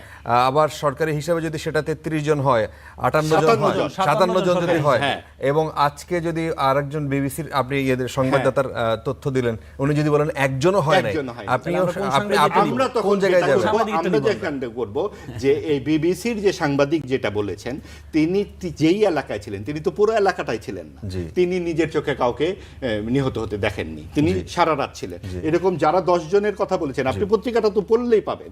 এবং সেখানে কিন্তু শুধুমাত্র শাপলা চত্বরের কথা বলা হয়নি, বিভিন্ন প্রান্তে, বিভিন্ন জায়গায়, চট্টগ্রাম থেকে শুরু করে সব জায়গায়। আমার কথাটা শেষ করতে দেন প্লিজ। আমাদের সেই ভাষা জায়গাতে এখন শেষ। না, জি। শেষ করতে দিতে হবে তো। জি। সেই জায়গায় আপনারা যখন একটা ন্যারেশন বানিয়ে দিবেন, একটি বনাবেন যে গণহত্যা 32 নম্বরের ভিতরে কঙ্কাল পাওয়া গেছে, এগুলো তো এবার কিন্তু বলা সেই হয়েছে, সময় মাহবুব ভাই, এবং সেই সময় দেখেন, গণমাধ্যমে আপনি যখন কাজ করেছেন, হ্যাঁ। আপনি সমস্ত কিছু দেখাতে পেরেছেন। আমরা সমস্ত টিভিতে কিছু সমস্ত শুনে, কিছু দেখানো সমস্ত গেছে। কিছু না হলে মূল সত্যটা আমি লিখতে পেরেছি বলে আমি মনে করি। আপনি প্রকাশ করেছেন বলে আপনি অবশ্যই সেটা মনে করেন, জি। এবং সেটা করেছেন বলেই বিভিন্ন সময়ে মানুষকে হামলা করা হয়েছে, সাংবাদিকদের তুলে নেওয়া হয়েছে, অনেক ধরনের নির্যাতন সাংবাদিকরা স্বীকার করেছেন। এটাও তো সত্য। জি। তেলবাজি সাংবাদিক যেমন ছিল, প্রশ্ন কি করা হয়নি ভাই? নাই। প্রশ্ন করা হয়েছে বলেই তো ফ্যাসিবাদকে ফ্যাসিবাদ হিসেবে শাপলা চিহ্নিত চত্বরে করা হয়। জি। শাপলা চত্বরে আমরা- শুধুমাত্র আমাদের ঘটনা সাথে- দেখাচ্ছে, জি। এই জন্য 2টা টিভি চ্যানেলকে বন্ধ করে দেওয়া হয়েছে। না, সেটা যখন তার মানে মিথ্যাচার করা আপনি হয়েছে। বিবিসির আপনার- তথ্যটা নিচ্ছেন, আমাদের- আপনি যেটাকে বিবিসির তথ্যটা মিথ্যাচার নিচ্ছেন, করা দেখেন, হয়েছে। এটা হচ্ছে সে হাতি দেখার মতো, এবং অন্ধ সেটা- হাতি দেখার এই মতো। যে আপনি যখন আপনারা পা দেখে পা গণমাধ্যমে- ধরলেন, আপনি আমার পিলারের মতো। আপনি না, গণমাধ্যমে বিবিসি এখানে আগুন একটা দেবেন, অংশ ছিল, ছায়ানটে আগুন বিবিসি দেবেন। একটা অংশ ছিল, তার আপনি মানে অন্যান্য মুক্তিযুদ্ধকে- সাংবাদিকগুলো 10 জন এটা হত্যা না। মুক্তিযুদ্ধকে বলবেন মানে প্রতিরোধ আমরা যুদ্ধ। আলেমদের, আমরা হুজুরদের হত্যাকে হত্যা মনে করি না, এবং সর্বোচ্চ হচ্ছে এটা। মাদ্রাসার আমরা এটা হত্যা মনে করি না। 11 বছরের এই শিশুকে ধারণা থেকে পরিবর্তন ধর্ষণকে করতে আমরা হবে। ধর্ষণ বলি না। যে না, আমরা সেই সাধারণ দিনের মানুষ সেই মনে সেই করি না। সেই সাধারণ গণমাধ্যমে মানুষ আপা মনে ছিলেন। করি না আমরা আলেমদেরকে। আমিও ছিলাম, আলেমদের হত্যাকে সেই সাধারণ মানুষ মনে করি গণমাধ্যমে না। আমিও ছিলাম, আমার বাসা ছিল দর্শন সে খুব হত্যা কাছে, না, কাজে দর্শন আমরা হত্যা দেখেছি। না। যে গণমাধ্যমটা আপনি বন্ধ হয়েছে, গণহত্যা এক জি। জিনিস, আর ওইখানে- সারা দেশের আপনি প্রথম যখন আলো দর্শনের কথা আজকে বলেছেন, যখন 300 আপনি এটা গ্রহণ করলেন না, আপনি বিবিসি একজন বলেছি সেটা তো, কেন গ্রহণ আপনি করবেন? সারা দেশে তাহলে বাংলা হত্যাগুলো মানুষ কি? দেখছি। জি। আপনি 10 জনকে 10 জনকে গণহত্যা না? আচ্ছা। 300 যে জায়গাটা ছিল শাপলা চত্বরে, মৃত্যু কি হত্যা ভাই? এটা গণহত্যা। 319 জনের যে আচ্ছা, হামে এটা- মৃত্যু, দশ এইটা জনের নিয়ে গণহত্যা। এইটা আমাদের- নিয়ে কোনো কথা হবে না, হুজুর হবে, হাম নিয়ে কোনো গণহত্যা কথা হবে না। হবে না, অন্তর্বর্তীকালীন সেটা সরকার সেটা এটা কেমন? জাদু মন্ত্রে মেরে ফেলতেছে ভাই। এটা তো কোনো আচ্ছা। কথা না। হামে আচ্ছা। মৃত্যু আচ্ছা, গণহত্যা আমাদের- নয়। এখন আসমান কাঁপে না, এখন আসমান কাঁপে না। সেখানে হয়েছে। একজন শিশু আচ্ছা। মারা গেলে তখন আসমান কাঁপে। হবে না হ্যাঁ, এটা। আমি চিৎকার করলেই হয়, চিৎকার করলেই হয়। হামে মৃত্যু আচ্ছা, গণহত্যা নয়। আপাতত হামে মৃত্যু আমাদেরকে গণহত্যা নয়।